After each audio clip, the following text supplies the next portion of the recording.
오늘부터 4주 동안의 시리즈 설교를 진행합니다. 예배의 전쟁에서 승리하라 라고 하는 시리즈 설교를 진행하면서 오늘은 첫 번째 시간으로 예배의 전쟁의 이유, 무너진 다윗의 장막 재건이라고 하는 제목으로 함께 하나님의 말씀을 전하도록 하겠습니다. 바로 한 달 동안의 예배에 대해서 살펴보면서 우리가 어떠한 예배를 추구하고 드리며 나아가야 될지, 왜 그리고 우리는 예배를 그토록 중요하게 생각해야 하는가, 그것을 함께 나누기를 원합니다. 예배가 무엇일까요? 우리에게 너무나도 익숙한 예배. 예배가 무엇입니까? 라고 누군가 질문한다면 여러분은 짧게 대답한다고 했을 때 무엇이라 대답할 수 있겠습니까? 예배에는 수많은 정의가 있을 수 있죠. 어떠한 한 단어와 한 문장으로 또는 한 단락으로 설명할 수 없는 아주 크고 넓은 의미가 예배라고 하는 단어 안에 들어 있습니다. 그러나 누군가가 예배가 뭡니까? 라고 얘기할 때에 저는 이렇게 대답하고 싶습니다. 예배는 하나님의 가치를 인정하고 높이는 것이라고요. 이것은 또 다른 말로 하면 하나님의 하나님 되심을 인정하고 높이는 것이 됩니다. 그러면 하나님의 하나님 되심이라는 이 말이 무엇일까? 라고 했을 때 하나님 자체를 말하는 거죠. 내가 그분을 설명할 때 내 임의로 더하거나 빼지 않는 그분 자체를 말하는 것입니다. 그러기에 그것을 조금 다른 말로 하면 하나님의 존재, 하나님의 성품, 하나님의 사역을 인정하고 높이는 것. 다시요. 하나님의 하나님 되심을 인정하고 높인다는 것은 하나님의 존재, 하나님의 성품, 하나님의 사역을 인정하고 높이는 것. 이것이 예배라고 정의할 수 있습니다. 그런데 예배가 이 땅에서 처음 이 의미대로 실현된 것이 언제일까요? 예배의 시초는 에덴 동산이죠. 하나님께서 이 땅을 창조하시고 사람을 만드신 이후에 에덴 동산 안에 아담과 하와를 살게 하시면서 하나님께서 본래 디자인한 그 모든 것들을 실현하도록 만드셨잖아요. 그렇게 하나님이 누구신가를 인정하고 하나님을 높이고 하나님을 가장 가치 있는 존재로 마음 중심에 두면서 주님을 예배했던 그 장소가 에덴 동산이었다는 거예요. 그러므로 하나님의 대리 통치자로서 그 하나님의 사역을 이행했던 그 자리, 그곳, 그것이 아담과 하와가 살았던 에덴 동산이었습니다. 그들에게 별 문제가 없었죠. 하나님과의 그 친밀한 관계 안에서 그저 하나님을 기뻐하고 즐거워했다라는 것입니다. 그런데 문제는 뭐냐면 그러니까 사탄이 뱀으로 가장하여 그들에게 다가오면서 하나님보다 선악과를 따먹는 것에 집중하게 만들었다라는 거죠. 그러고 보니까 그 선악과 하나님이 따먹지 말라고 해서 그냥 지나쳤던 그 선악과가 어느 순간 보암직도 하고 먹음직도 해 보였다는 거죠. 그러므로 단순히 에덴 동산에서의 타락은 선악과를 따먹은 게 아니잖아요. 그것은 그들의 마음속에 하나님을 가치 있게 여겼던 그 마음 중심에 이제는 선악과가 내 것이 되었으면 좋겠다라고 하는 그 중심이 바뀌어지게 된 것이 문제였습니다. 내가 먹고 싶은 것, 내가 하고 싶은 것이 내 마음의 중심이 되어가고 있었다라는 거죠. 그러므로 이제는 그 중심에 무엇이 있냐면 내가 먹고 싶은 것이 있고 그 다음에 하나님이 내가 먹고 싶은 이것을 허락하셨는가 아니면 허락하시지 않는가. 조금 더 깊이 나아가면 하나님이 이것을 왜 내 손에서 빼앗으실까? 왜 나에게는 주지 않으실까? 라고 하는 생각 속에서 하나님과 멀어지게 된다는 거예요. 하나님을 가치 있게 여기고 하나님의 모든 것이 옳습니다. 당신은 언제나 아름답습니다. 나를 친밀하게 불러주십니다. 로 자신의 모든 중심이 하나님이었던 아담과 하와의 중심에 이제는 그 선악과라고 하는 것을 통해서 그들의 마음에는 내가 먹고 싶고 갖고 싶은 것이 중심이 되어서 하나님을 쳐다보게 되니까 왜 하나님은 나에게 이것을 금하실까? 왜 내가 하고 싶은 걸 못하게 하셔? 내가 먹고 싶은 걸 왜 못 먹게 하셔? 라고 하는 것으로 이어지게 되었다라는 것입니다. 이것이 죄가 되었죠.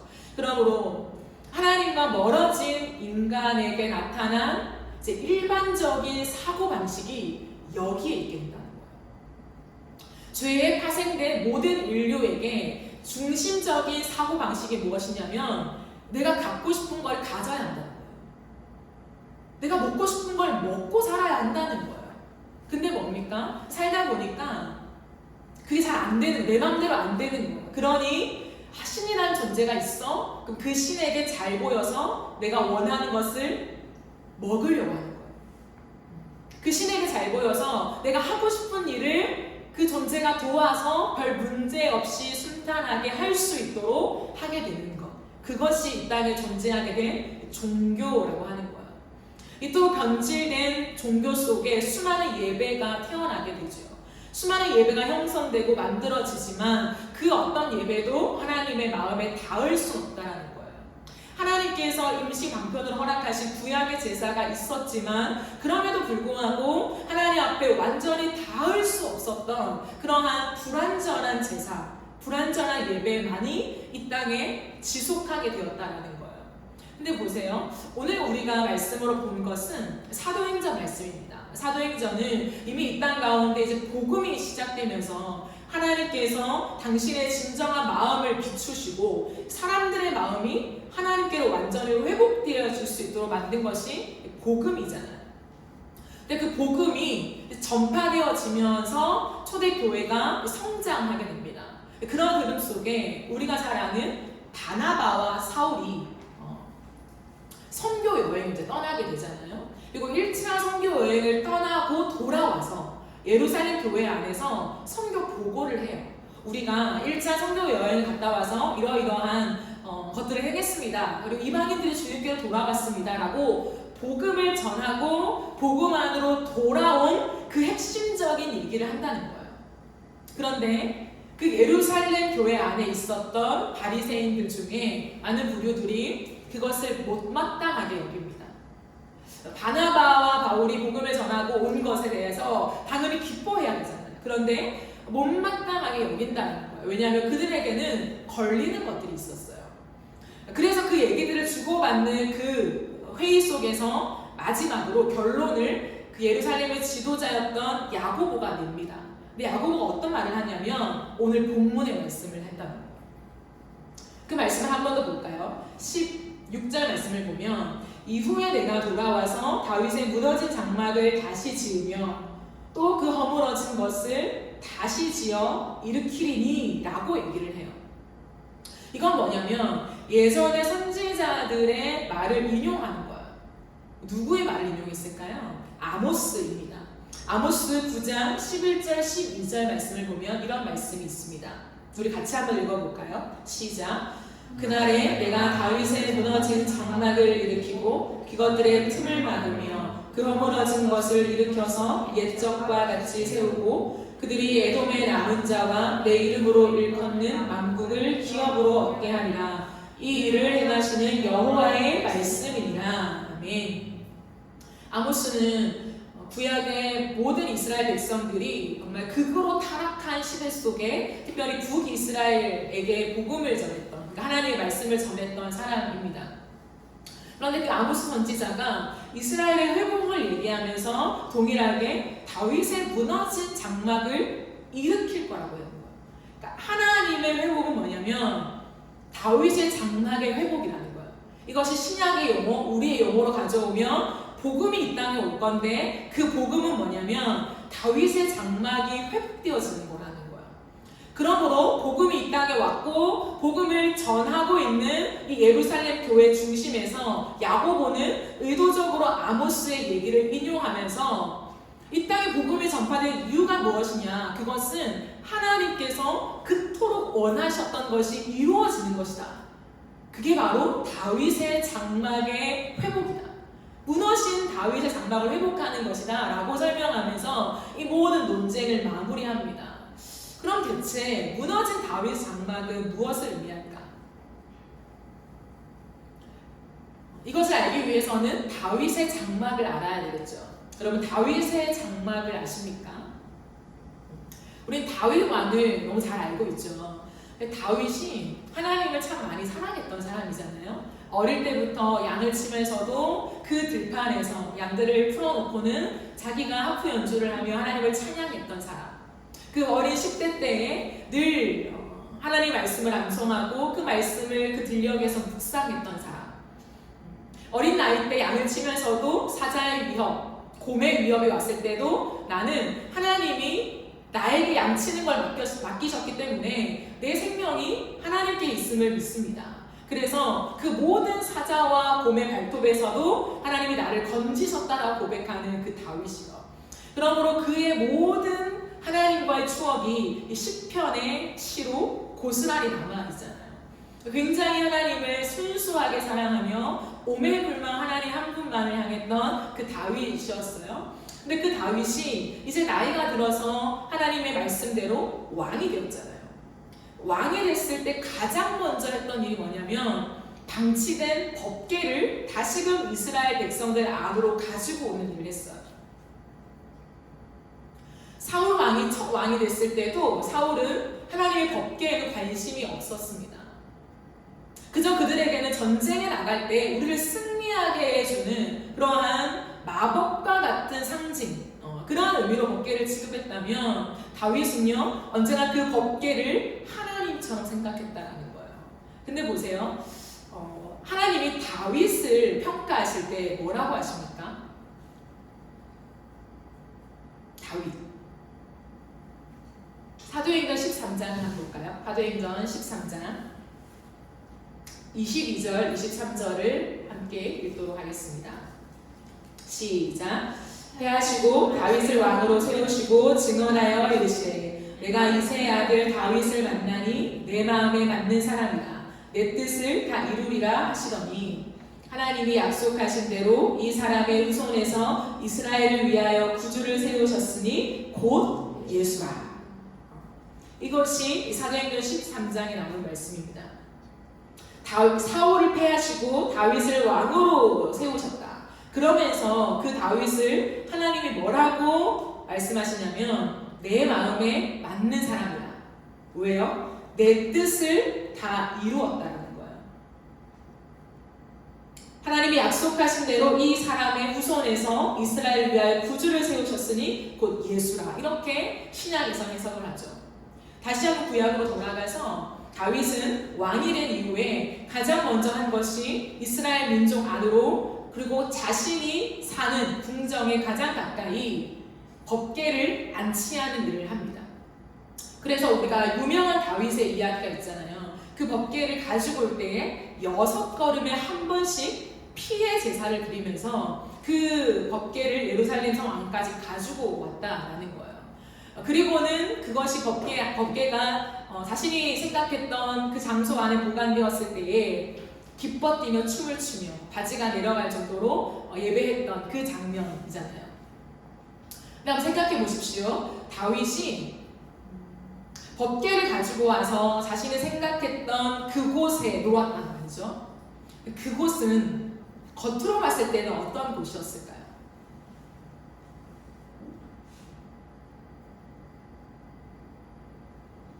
텐트였어요. 무언가 화려한 성전, 우리가 생각하는 화려한 성전, 금이 발려져 있고 정확하게 탁탁탁 재단되어 있는 그러한 건물로서 구비되어 있는 장소가 아니라 그냥 천 하나 갖다 놓은 텐트와 같았다라는 거죠. 근데 그 텐트에 법궤가 있어요. 근데 하나님은 그 장막을 그토록 원하시며 그것을 일으키기를 하나님은 기대하셨고 그것을 하나님은 진정한 예배라고 평가하신다는 거예요. 왜 그럴까요? 다윗은 법궤를 가지고 와서 했던 일이 있습니다. 그것은 뭐냐면 레위인들을 다 불러서 조를 짭니다. 그래서 하루 24시간 동안 끊임없이 예배를 드리게 만들었어요. 그리고 일주일, 한 달, 그리고 12달, 1년 동안에 365일 끊이지 않고 하나님을 찬양하는 예배의 초소를 처음으로 만든 사람이 다윗이었다는 거예요.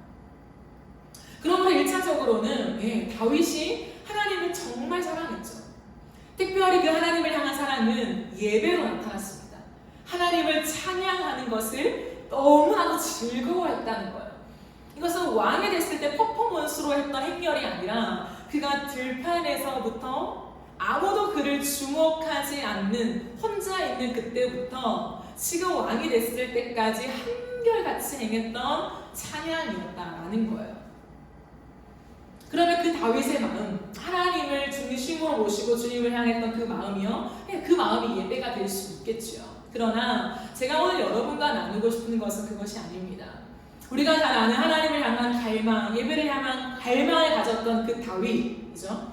근데 사실은 그 다윗에게 하나님이 너는 내 마음에 합한 사람이라 했던 것은 단순한 그 사랑만을 얘기하는 것이 아니에요.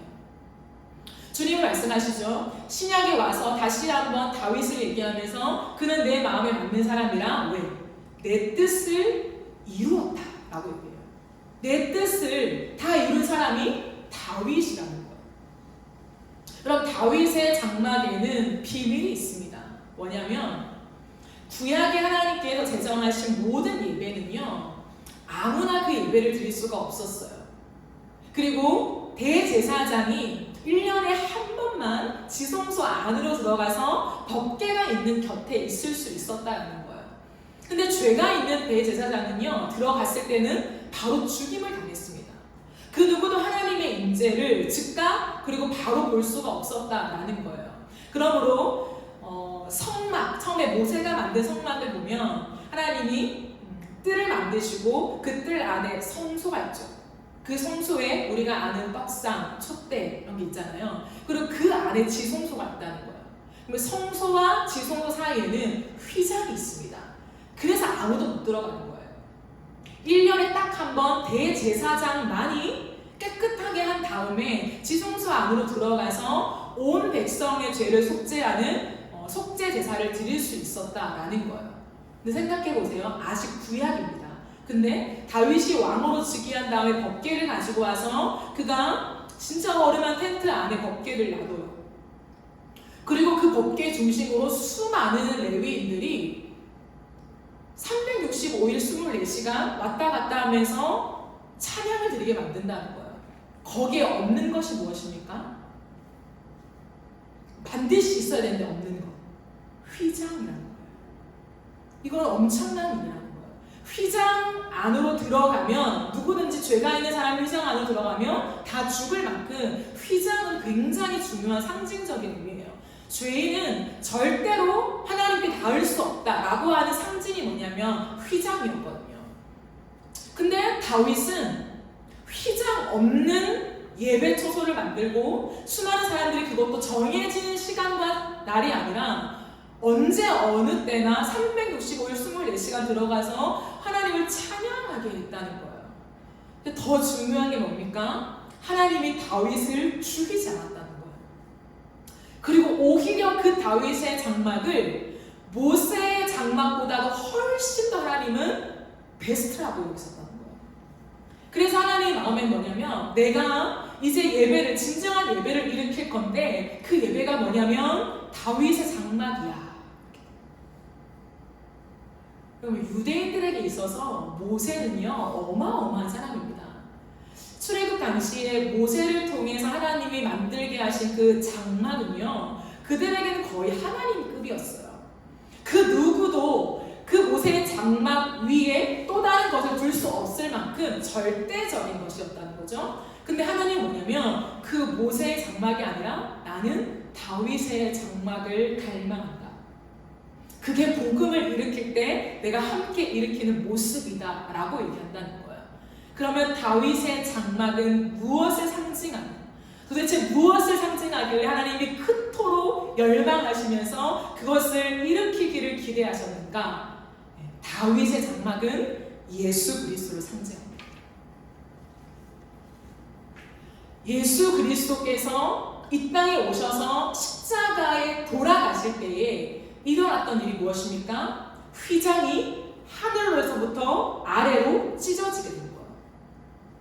그 어떤 존재도 내가 하나님을 예배할 거야, 나는 주님 앞에 나아갈 거야, 못 나아갔어요. 왜? 휘장 때문에. 인간의 힘으로는 찢을 수 없는 것이 휘장이었거든요. 근데 예수님이 십자가에 못 박혀 죽으실 때에 하늘에서부터 휘장이 찢어졌다. 아래로. 하나님이 찢으신 거죠. 그건 뭐냐면 이제는 예배 문이 열렸다라고 하는 엄청난 선언이라는 거예요. 예수가 죽는 그 시점에 하늘 아버지께서는 우리에게 선포하십니다. 이제 이 땅에 예배가 열렸다. 그 어떤 사람도 나에게 닿을 수 있는, 나에게 나아올 수 있는 이제 진정한 예배 문이 열렸다라고 선언하시는 장면이 십자가라는 거예요. 그러니까 질문이 들지 않아요? 예수님이 십자가에 죽으실 때 휘장이 찢어졌는데 어찌하여 다윗은 자신이 왕이었을 때에 휘장 없는 예배를 드렸을까? 근데 하나님은 그 예배를 놔두신 거예요. 놔둘 정도가 아니라 너무 기뻐했다는 거예요. 있을 수 없는 일이었다는 거예요. 그러나 여러분 보세요. 다윗이 어릴 때부터 들녘에서 하나님을 깊이 예배했던 그 순간들, 아무도 주목하지 않고 봐주지 않았지만 그의 중심에 오롯이 하나님만을 향하면서 자신의 모든 삶이 당신께 있습니다. 하나님, 내 삶은 당신의 것이에요. 내가 기르는 양들도 하나님이 기르시는 것입니다 라고 너무나도 선명하게 고백했던 다윗, 당신은 나의 목자입니다 라고 고백했던 그 예배 속에서요, 그는 하나님께 가까이 가는 거예요. 너무나 큰 신비입니다. 구약에서는 있을 수 없지만 다윗은 그 들녘에서 하나님과 마음이 맞닿아가는 거예요. 그러면서 그 예배 속에 하나님께 마음이 맞닿으면서 다윗이 알게 된 것은 뭐냐면 하나님의 구원의 역사라는 거예요. 하나님이 이 땅 가운데 일하고 계신데, 하나님의 주권 가운데 일하고 계신데 이 땅에 반드시 메시아가 온다. 그 구원의 역사가 이루어진다라는 것을 알고 있었습니다. 그는 예수라고 하는 존재를 육신의 눈으로 보지는 못했지만 하나님께서 특별한 은혜 속에 다윗이 예수 그리스도를 영으로 볼 수 있는 은혜를 허락하셨다는 거예요. 그럼 기가 막힌 거예요. 이게 언제 일어났다고요? 다윗의 혼자의 예배 속에서요. 구약시대 때는 있을 수 없는 이 수많은 일들이 다윗의 인생 가운데 일어나게 되는 거예요. 그러므로 다윗이 왕이 되었을 때 그가 6걸음에 한 번씩 피의 제사를 드리면서 그 예수 그리스도가 어떠한 죽음으로 우리에게 예배문을 여실 것인가에 대한 그 퍼포먼스를 할 수 있었다는 거예요. 그리고는 그가 24시간 끊이지 않는 찬양 대원들을 일으키면서 하나님 앞에 온전히 나아가는 그 예배를 그는 시행하게 되었다라는 것입니다. 하나님의 은혜 속에. 그러므로 구약에서는 굉장한 딱딱한 형식과 정말 하나님의 방법대로 드리지 않을 때 당장 죽임을 당하는 엄숙한 것이 예배였지만 다윗은 그 구약의 예배 안에 진정한 자유와 기쁨을 누렸던 어쩌면 유일한 사람이었다. 왜요? 예배를 너무 갈망했기 때문에 그 예배 속에 하나님이 다윗에게 알려주신 은혜였다는 거예요. 그러므로 하나님은 고대하시죠. 세상에 그 어떤 제사가 아니라, 그 어떤 대단한 대제사장 아니면 모세가 드리는 그 예배가 아니라 다윗이 드렸던 그 다윗의 장막 안에 휘장이 없는, 그러나 하나님을 향한 무수히 많은 찬양 속에 하나님이 누구인가를 선포하며 하나님의 가치를 선포하며 하나님의 속성을 높이며 하나님의 하신 구원의 일들을 기대하는 그 찬양이 올라가는 곳이야말로 내가 이 땅에 실현할 진정한 예배의 모습이다라는 것입니다. 그래서 그 다윗의 장막은요, 예수 그리스도를 예표하는 거예요. 그리고 하나님이 일으키시는 진짜 예배는 예수 그리스도로 충분한 예배입니다. 다시 한번 오늘 본문으로 가지고 온다면, 복음이 널리 전파되어지고 그토록 바나바와 바울이 수고하고 땀을 흘려서 이제 다시 베이스 캠프로 돌아왔어요. 이때 바울의 모습이 어땠을까요, 여러분? 제가 말씀드렸듯이 바울의 1차 전도 여행 때 루스드라를 방문했잖아요. 그때 돌에 맞아서 죽은 사람처럼 되었다고 했잖아요. 그런 죽은 사람과 같은 모습으로 여행을 하다가 돌아왔다는 거예요. 아무리 씻고 새 옷으로 갈아입었다 한들 그럼 바울의 얼굴이 어떠했을까요? 처참했겠죠. 그 그 처참하지만 복음을 전하다 온 바울을 맞이하는 사람들 마음속에는요, 그 복음보다 더 중요한 게 있었다는 거예요. 그게 뭘까요? 자신들이 지금까지 드려왔던 유대인의 예배 의식이었는 거예요.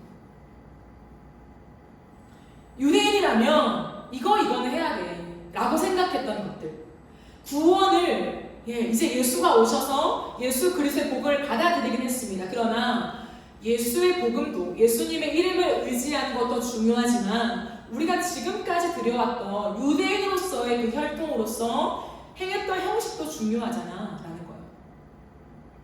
그래서 따져 물었던 게 뭐냐면, 이방인들이 할례 받았냐? 너희가 할례 주고 그들하고 함께 예배하고 왔어? 이게 첫 번째 질문이었다는 거예요. 기가 막히죠. 복음을 받아들이지만 예배 가운데 이것들이 있어야 되는데 그거 다 구비하고 예배 드린 거 맞아? 이 질문과 맞는 거예요. 그때에 결국에 야고보가 어떤 결론을 짓냐면, 하나님이 그토록 원하시는 게 뭔지 아냐? 다윗의 무너진 장막을 다시 짓는 것이다 라고 얘기를 해요. 그러므로 그 1차적인 의미는 뭐냐면, 오늘날 예배 안에, 복음 안에 예수 그리스도의 이름이면 충분하다는 거예요. 할례? 그건 나중에 필요하다면 행할 수 있지만 구원의 조건이 아니라는 거예요. 예배를 드릴 때의 조건이 아니라는 거예요. 우리의 인생 속에 많이 걷어내야 되는 삶에 떼보던 흔적들이 있긴 하지만 그걸 다 정리하고 와야만 예배가 시작되는 것이 아니라 예수 그리스도 이름이면 충분하다는 거예요. 여러분, 오늘날 우리가 예배를 생각해 봅시다. 너무나도 많이 발전되고 고급화된 한국 교회 안에, 세계 교회 안에 우리의 중심은 무엇입니까? 그래도 좋은 건물이 있어야 돼 라고 하는 생각이었어요. 예배당이 그래도 사람들이 왔을 때 어느 정도 구비된 것들이 있어야 하나님 앞에 좀 엄숙하고 성스러운 예배를 드릴 수 있겠다라고 생각했다는 거예요. 그래서 끊임없이 이 땅에서도 이 현대의 디자인과 이 현대의 감각에 맞춰서 새로운 건물로 바꾸는 것들이 교회 안에 예배의 중심이 되었다는 거예요. 오늘날 우리가 예배를 드리긴 하지만 그럼에도 불구하고 예배에 수많은 요소가 필요해. 예배팀도 구성해야 되고 조금 더 나은 세션들을 가져와야 한다라고 하는 의식이 있다는 거예요. 그건 좋죠. 하지만 어느 순간부터 그것이 우리 예배의 중심이 되어버렸다는 거예요. 전문 세션들로 다 바꿔놓으면서 이제는 음악적인 수준이 좀 미달되어지면 뭔가 예배를 드리지 않는 것 같은, 뭔가 충분하지 않는 것 같은, 은혜가 내 가슴 속에 깊이 이입되지 않는 것 같은 불편함을 느끼고 부족함을 느끼면서 수많은 교회들이 전문적인 찬양팀과 세션과 그리고 이 땅에 유명한 사람들이 강단에 세워지는 그것들로 교회의 중심을 많이 세워갔다는 거예요. 따져 묻는다면 예배 그게 꼭 필요해서 그런 건 아니에요 라고 대답하겠지만 수많은 사람들의 중심에는 이미 그것이 자리 잡고 있다는 거예요. 하나님께서 그토록 원하시는 것은 뭐냐면, 유대인의 전통, 그게 중요하지 않은 건 아니지만 이제 예배의 핵심이 아니다라는 거예요. 하나님은 구약의 모든 제사를 다 걷어내시면서 이제 딱 하나, 예수 그리스도의 이름이면 충분하다라는 것이에요. 그러므로 우리가 살필 건 뭐냐면, 할례를 받았어? 그들이, 이방인들이 더럽게 했던 그 짐승의 피를 먹었던 그런 것들 다 절제했어? 삶을 다 지금 바꾸고 온 거 맞아? 그걸 체크하는 게 중요한 게 아니라 그들의 심령 속에 우리의 예배를 드리는 예배자들 한 사람 한 사람 마음속에 진짜 예수 그리스도에 대한 절대적인 고백이 있는가를 확인해야 한다는 거예요.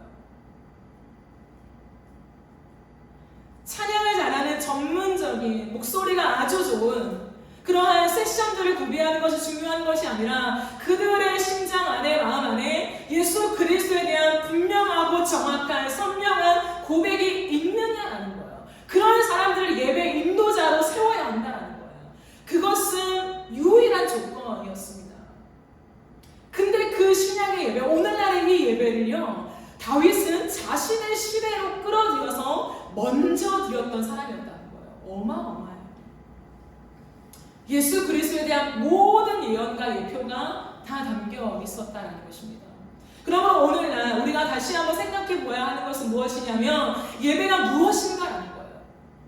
예배에 대한 수많은 정의가 있지만 그 하나님의 하나님 되심을 우리가 어떻게 예배할 수 있는가라고 했을 때 예수 그리스도가 우리 안에 들어오셔야 그것이 가능하다는 거예요. 유대인의 예배로는 안 된다는 거예요. 유대인은 하나님이 누구신지 알았습니다. 하나님의 성품을 알았습니다. 하나님의 사역을 알았습니다. 그러나 그것은 부분적이었다는 거예요.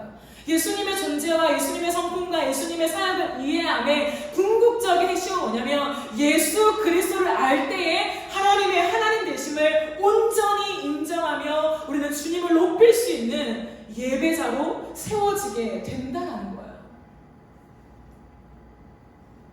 그러므로 이 시대는 끊임없이 예배 전쟁입니다. 마지막 시대의 끝을 달려가는 지금 사단은 자신의 시간이 얼마 남지 않은 것을 알고 끝없이 예배를 무너뜨리려고 합니다.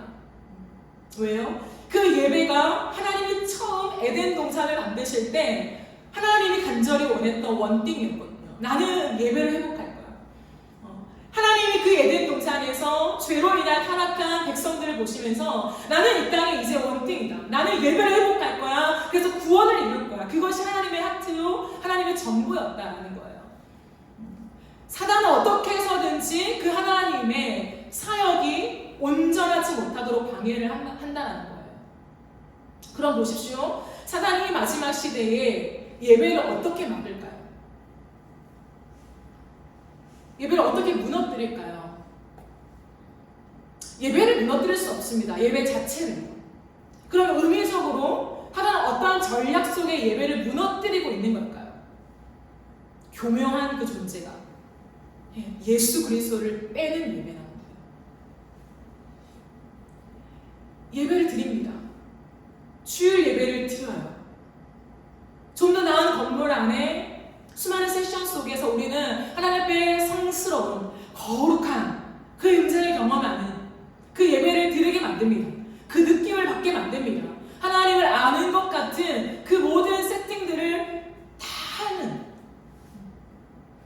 그러나 문제는 뭐냐면 그 속에 예수 그리스도가 누구시며 예수 그리스도께서 행하신 것들이 무엇인지를 알지 못하게 막는다는 거예요. 하나님을 알고 돌아가게 만든다는 거예요. 만족하게. 그러나 이 시대 속에 우리는 거기에 속고 있다는 거예요.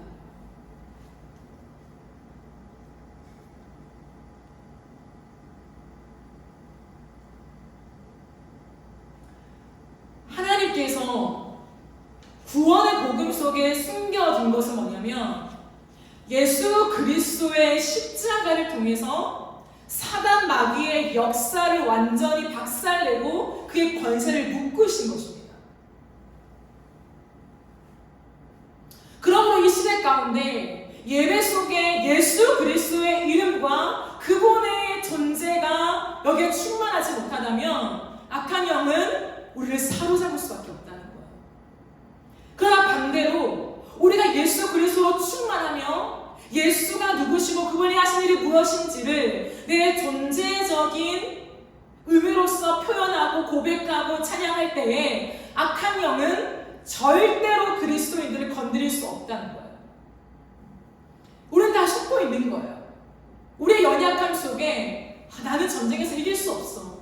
이 세상 속에 나는 이 즐거움을 끊을 수 없어. 나는 믿음의 선진들처럼 믿음을 고수하며 살아갈 수 있는 그런 깜이 안 돼. 라고 하는 것 속에 우리를 내버려 둔다라는 거예요.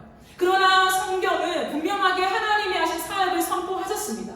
십자가 위에서 우리를 대신하여 죽으신 예수의 보혈이 그 죽음이 이제는 악한 영의 모든 권세를 박살내고 우리 가운데 예배 회복을 주셨다는 거예요. 그리고 우리의 모든 삶에서 악한 마귀의 역사를 이기고 우리가 승리할 수 있는 그 권세를 주셨다라는 거예요. 과거형입니다. 이미 우리에게 그 권세가 있다는 거예요. 예수를 고백한 사람이라면요. 근데 우리는 뭐냐면 예수는 고백했어요. 그러나 아직 능력은 부족해요. 예수 그리스도는 고백했어요. 근데 세상에서 어떻게 승리하는지를 모르겠어요. 이러고 있는 거예요. 사단의 전략에 완전히 속은 거라는 거예요. 왜요? 예배 가운데 예수 그리스도를 만나는 경험이 없기 때문입니다. 예수 그리스도가 누구신지에 대한 정확한 만남과 고백을 상실하고 가기 때문에 우리에게는 예수가 구원을 위한 티켓 정도로밖에 인식되어지지 않는 거예요. 그것을 인정해야 한다는 거예요. 아무도 인정하지 않아요. 나는 예수를 이용하는 게 아니라 구원 가기 위한 티켓으로 이용하는 게 아니에요. 정말 믿어요. 근데 일상에서 나는 능력이 부족한 걸 어떡합니까? 여러분, 이 원리는 있을 수 없는 원리입니다. 예수 그리스도를 믿는다는 것은 예수가 우리 안에 내주하신다는 거고, 예수가 우리 안에 사신다는 것은 예수의 권세로 승리한다는 거예요. 우리는 마치 구약의 예배에 갇혀 있는 것 같다는 거예요. 다윗의 장막조차도 들어가지 못한 거예요. 그리스도인들은 예배를 드릴 때에 예수 그리스도의 십자가 안에 어떠한 일이 일어났는가에 대한 선포가 있어야 합니다. 오늘의 찬양처럼 예수가 만왕의 왕이요, 다윗의 자손으로 오신 그 예수가 모든 것을 이루신 구원자이심을 선포하는 이 예배 속에서 우리는 다시 한번 새로운 눈이 열려야 한다는 거예요. 내 힘으로 싸우는 게 아니라 예수가 이루신 십자가의 능력 갖고 나아가는 거구나. 그 예수의 이름을 선포할 때요, 우리 안에 충만함이 임할 수밖에 없다는 거예요. 하나님은 그것을 우리에게 열어놓으셨습니다. 그러므로 예수 그리스도 이름이면 충분하다는 거예요. 더 필요한 게 없다는 거예요. 조금 더 나은 환경을 위해서 구비될 것이 있으면 좋겠지만 그것이 예배의 핵심, 능력의 핵심은 아니라고 주님 말씀하시는 거예요. 여러분이 오늘 예배를 드릴 때에, 매주마다 예배를 드릴 때에 예수 그리스도의 이름의 능력을 덧입고 계십니까? 나의 약함에 집중하면서 이걸 어떻게 떨쳐버릴까? 어떻게 세상을 이기고 갈까? 거기에 집중하고 있다면 우리 여전히 구약의 예배에 갇혀있는 것과 사실 마찬가지예요.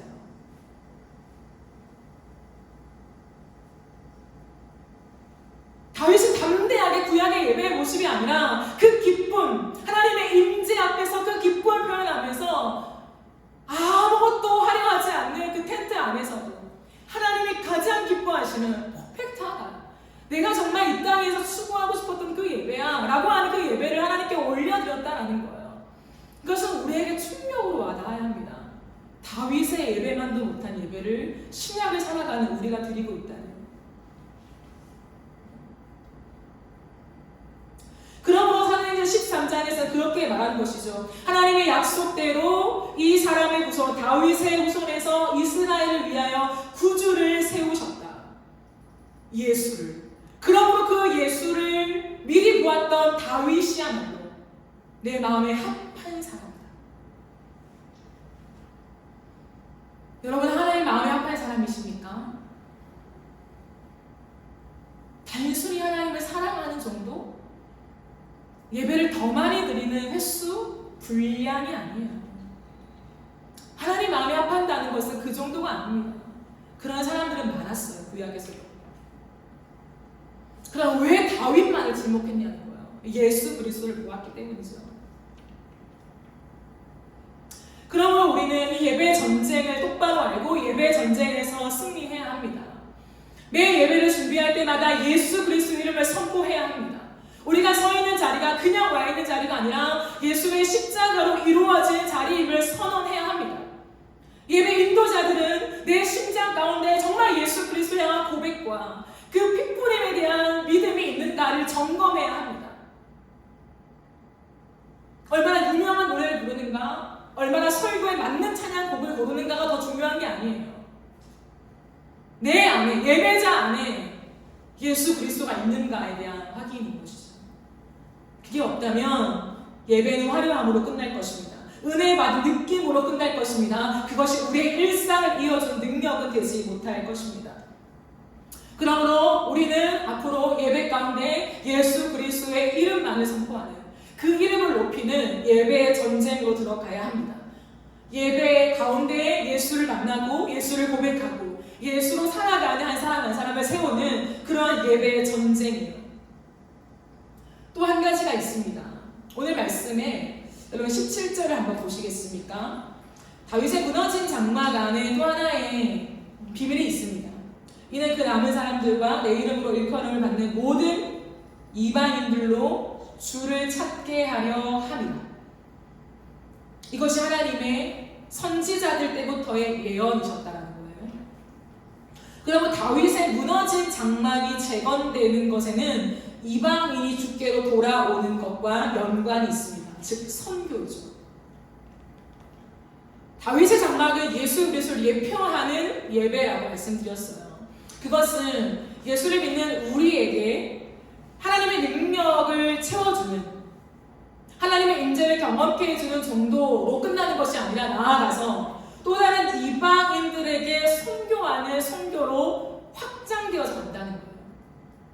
예수의 십자가는 온 열방을 위한 십자가였습니다. 유대인들만을 위한 십자가와 구원이 아니었어요. 온 열방을 향한, 그 시대만이 아니라 오늘의 나의 세대만이 아니라 오고 올 모든 세대를 위한 주님의 십자가였습니다.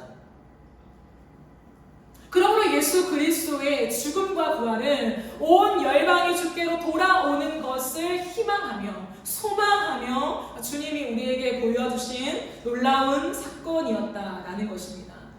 그러므로 보십시오. 악한 영은 이 마지막 시대의 끝을 가지고 자신의 시간이 얼마 남지 않은 걸 보면서 예배를 무너뜨린다고 했잖아요. 예배를. 그 예배 안에 비밀이 있다는 거예요. 즉 예수 그리스도로 충분해지고 예수 그리스도를 통해서 하나님의 마음을 닿을 때, 하나님의 마음을 닫고 하나님의 마음을 알 때에 그 하트가 무엇인지를 보게 됩니다. 그건 선교라는 거예요. 그러므로 예수 그리스도를 진짜 만난 사람들은요, 선교에 눈이 뜨입니다. 선교를 향하여 심장이 뛴다는 거예요. 선교를 향하여 내 두 발이 어디를 향해 걸어갈까에 대한 고민이 시작된다라는 것입니다. 예외가 없어요. 단순히 하나님을 믿고 아는, 나의 삶을 보호해 주시고 나를 위로해 주시는 하나님을 아는 사람들은요, 주일 예배를 끝나고 내 삶에 집중하는 거예요. 오늘의 내 삶을 어떻게 살아갈까? 내가 어떻게 하나님을 잘 믿고 내 모든 어려움을 잘 이겨내며 고백할 수 있을까에 집중한다는 거예요. 그러나 예수 그리스도를 진짜 만나고 하나님의 그 마음의 중심에 하나님의 그 숨은 마음을 아는 사람들은 그렇게 살아갈 수 없어요. 이 땅을 살아갈 때 내 지경을 넘어서서 잃어버린 영혼을 향하여서 가슴 아파하시는 그 주님의 눈물을 닦아주는 인생을 고민하게 된다라는 것입니다. 그러므로 예수 그리스도가 충분한 예배 가운데 나아갔던 예배자들은 선교사로 이어집니다. 그건 모든 직업을 내팽겨치고 이제 내가 선교사로 자원할 거야, 그걸 말하는 건 아니에요. 예배자로 머물지 않고 예배자는 일상의 선교사로 나아갈 수밖에 없다는 거야. 그러므로 예배와 선교는 분리될 수 없는 것입니다. 신약의 예배를 드린다면, 예수 그리스도를 믿고 고백하는 예배를 드린다면 그 예배자는 반드시 선교사가 되는 것입니다. 직업적인 선교를 말하는 것이 아님을 반드시 기억해야 돼요. 모든 평신도가, 모든 성도가 선교사가 되는 것이 주님의 꿈입니다. 그래서 온 열방을 향하여서 주님이 마지막 휘슬을 불 때까지 전진하며 달려가며 잃어가는 영혼을 구하는 것이 공통된 우리의 목표가 되어야 한다는 것이요. 누가요? 진정한 예배를 듣는 예배자들이에요. 주님은 말씀하셨습니다. 마지막 승천 때에 이 온 땅을 바라보시면서 말씀하셨습니다. 오직 성령이 임하시면 너희에게 권능이 부어지며 그 권능을 받을 때에 예루살렘과 사마리아와 땅 끝까지 이르러 나의 증인이 될 것이다. 제자들에게만 주신 말씀이 아니에요. 예수 그리스도를 믿는 모든 신자에게 말씀하신 주님의 예언이었습니다. 성령이 임하면 모두가 그렇게 될 것이다. 사도행전 2장에 성령을 받은 수많은 사람들은 이제부터 나의 삶이 아니라 예수 그리스도의 복음을 전하며 이방인들을 주께로 돌아오는 그 일에 자신의 모든 재산과 자신의 모든 시간과 자신의 모든 열정을 쏟아붓게 되었습니다. 그게 초대교회였어요. 그리고 그 교회로부터 온 열방 가운데 복음을 전한 선교사들로부터 지금 오늘에 이르기까지 복음이 전수된 것이지요. 그러므로 우리는 생각해야 합니다. 예배가 뭔가? 하나님을 높인다는 게 뭔가? 하나님의 존재와 성품과 사역을 안다는 게 하십니다. 그 수준에 머무는 게 아니에요. 그 하나님이 대체 무엇을 원하는가? 그 신실하신 하나님이 어떻게 약속을 이 몇천 년에 걸쳐서 이루어 가시는가? 그건 잃어버린 영혼이 주께 돌아오는 것, 온 열방이 주님께로 돌아오는 그 약속을 성취하고 계시다는 거예요. 거기까지 눈이 열리는 거예요. 나 이것이 아니에요. 경계를 넘어서는 것입니다. 그러니 오늘도 누구를 향해서 나의 것들을 흘려보낼까? 그래서 주님의 그 사랑을 전할까를 고민하게 되는 것이 진정한 그리스도인의 삶이라는 거예요. 이 마지막 시대에 우리는 무너진 다윗의 장막을 재건해야 합니다. 예수 그리스도가 중심인 예배를 회복해야 합니다. 예수 그리스도의 피 묻은 십자가를 선포해야 합니다. 회개를 선포해야 합니다. 우리가 무릎 꿇고 십자가 아래 엎드려서 그 보혈의 능력을 선포하는 예배를 다시금 회복해야 합니다. 그럴 때 하나님의 진정한 마음에 닿을 수 있어요. 그 주님의 마음 안에는 오늘도 눈물이 있습니다. 이건 비켜갈 수 없어요. 하나님의 눈물이 있습니다. 온 열방을 향한 주님의 눈물이 있습니다. 이 마지막 시대에 사탄은 마지막 시간까지 어떻게 해서든지 복음이 전파되지 못하게 막을 것입니다. 그러므로 예배 전쟁이 일어나고 있는 것이죠. 예배는 능력입니다. 이 예배 가운데 예수 그리스도께 사로잡히기만 한다면 모든 사람의 심장에는 하나님의 눈물이 담길 것이고 그 사람은 예배자를 넘어서 삶의 선교사로 나아가게 된 놀라운 역사가 반드시 일어나게 될 것입니다. 그것을 위해서 이 땅의 교회들은 예배 전쟁을 해야만 하는 것이죠. 말씀을 정리하겠습니다. 무너진 다윗의 장막은 그저 하나님만 오매불만 갈망하는 우리의 마음, 애틋한 마음, 그 사랑에 머물지 않습니다. 그것을 확장되어 나아가서 예수 그리스도를 미리 앞당겨 바라보며 그 예수가 이루실 십자가 안에서 하나님이 보여주시는 진정한 예배, 그 예배를 앞당겨 경험했던 다윗의 장막이었습니다. 이 마지막 시대에 주님은 무너진 다윗의 장막을 일으키기를 원하십니다. 재건하기를 원하십니다. 우리의 예배가 그러한 예배가 되었으면 좋겠고, 이 예배를 드리는 저와 여러분의 삶이 예배자를 넘어 선교사의 삶으로 나아가는 그런 은혜가 있기를 예수님의 이름으로 축복합니다. 우리 함께 찬양하겠습니다.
모든 삶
두려움을 줄 것이며 우리를 자극할 것이며 세상의 보암직도 하고 먹음직도 하는 하나님 그 사람들과 같은 곳에 우리가 마음을 빼앗기게 만들 것입니다. 그러나 우리의 마음에 하나님의 마음을 들어올 때에 우리의 마음 중심에 하나님이 좌정하실 때에 우리는 하나님의 마음을 따고 선교할 수밖에 없는 교회가 지금 좀 있습니다. 그러므로 주님 우리에게 계시하여 주옵소서. 주여 우리를 충만하게 하여 주옵소서. 하나님 땅 가운데 하나님 수많은 청년들 하나님 이 시대가 발전함에 따라 무함책도 하고 먹음책도 한 수많은 물질의 것들을 가지고 마음을 채우며 그것을 속에서 놓지 못하며 허영의 덫을 살아가는 수많은 이 우리 청년들이 주께 돌아오게 하여 주옵소서. 주님께 무릎 꿇게 하여 주옵소서. 예수 그리스도를 통하여 하나님의 아름다심을 바라보게 하시고 예수 그리스도를 통하여 하나님의 존재와 성품과 사역을 인정하며 높일 수 있는 진정한 예배가 높여지게 하여 주옵소서. 구약의 하나님에 갇혀있지 않게 하시고 예수 그리스도를 통하여 우리에게 열어놓으신 하나님의 존재와 하나님의 성품과 하나님의 사역을 십자가 안에서 이해하게 하나님 계시가 열려지게 하여 주옵소서. 주여 주여 주여 내 하나님이 그들의 하나님이 될 수 있도록 하나님 우리의 지경을 넓혀 주옵소서. 이런 부처치 가운데 영혼들을 붙여주시고 하나님 주께로 돌아오는 영혼들을 만날 수 있도록 아버지여 기울여 주옵소서. 하나님 아버지 감사합니다. 하나님 오늘도 우리에게 말씀하여 주시고 무너진 다윗의 장막을 재건하기 원하시는 하나님의 말씀을 듣게 하시네 감사합니다. 하나님 그것은 그저 하나님을 사랑하고 하나님을 원하는 다윗의 하트만이 아니라 볼 수 없었던 예수 그리스도를 성령의 계시를 통하여 앞당겨 보며 드릴 수 없었던 예수 그리스도 안에서의 예배를 성령을 통하여 앞당겨 드렸던 그 예배를 기뻐하고 원한다고. 그래서 다윗은 내 마음이 핫한 사람이라고 말씀하신 주님, 이 말씀을 바르게 이해하게 하시고 오늘날 우리가 그저 내가 주님을 향한 순수한 사랑에 머물지 않게 하시고 예수 그리스도 그 한 분만으로 충분한 예배를 드리고 있는가, 예수 그리스도 안에 모든 것이 다 담겨 있음을 내가 정말 믿고 확신하는가, 우리의 믿음을 점검하며 드리는 예배가 되게 하여 주옵소서. 또한 우리의 예배마다 예수의 피 묻은 복음이 살아나게 하여 주시고 우리의 인간적인 생각으로서는 하나님 다 알 길이 없는 예수의 십자가의 비밀이 성령의 도우심을 통하여 열려지게 하여 주시고 깨달아지게 하실 때에 우리의 예배에 예수로 충분하게 하여 주옵소서. 하나님 우리 예배자의 지경을 넘어 선교사로 나아가야 합니다. 우리의 일상의 선교가 회복되어지게 하시고 그 지경을 넘어 온 열방 가운데 예수의 복음을 증거하는 우리 한 사람 한 사람 될 수 있도록 역사하여 주시옵소서. 감사드리며 예수님의 이름으로 기도드립니다.